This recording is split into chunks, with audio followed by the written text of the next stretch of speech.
वज़ीर-ए-आज़म शहबाज शरीफ की सदारत हेठ मजमूई मुल्की सिक्योरिटी सूरत-ए-हाल के हवाले से आला सतही इजलास थियो आहे। वज़ीर-ए-आज़म वफ़ाक़ी सूबाई सतह ते लाॻापियल इदारनि खे हिदायत कई आहे त माण्हू हाणोकी सूरत-ए-हाल के साम्हूं रखंदे हिफ़ाज़ती इंतज़ाम यकीनी बणाए वञनि। वज़ीर-ए-आज़म शहबाज शरीफ जो चवणु आहे त समूरा इदारा गॾियल राब्ते भाईचारे सां पंहिंजूं ज़िम्मेवारियूं निभाइनि। वज़ीर-ए-आज़म शहबाज शरीफ परॾेही वज़ारत खे ईरान में मौजूद पाकिस्तानियुनि खे हिफ़ाज़त सां पाकिस्तान आणण लाइ कदम खणण जी हिदायत कई। वज़ीर-ए-आज़म जो चवणु आहे त ईरान में मौजूद पाकिस्तानी शहरनि खे आज़रबाईजान ज़रिए हिफ़ाज़त सां पाकिस्तान आंदो वञे।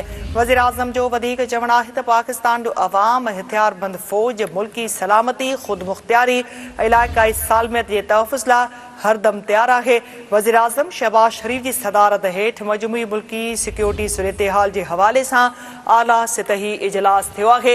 वज़ीर-ए-आज़म वफ़ाक़ी सूबाई सतह ते लाॻापियल इदारनि खे हिदायत कई आहे त हाणोकी सूरत-ए-हाल खे साम्हूं रखंदे हिफ़ाज़ती इंतज़ाम यकीनी बणाए वञनि। वज़ीर-ए-आज़म शहबाज शरीफ जो चवणु आहे त समूरा इदारा गॾियल राब्ते भाईचारे सां पंहिंजूं ज़िम्मेवारियूं निभाइनि।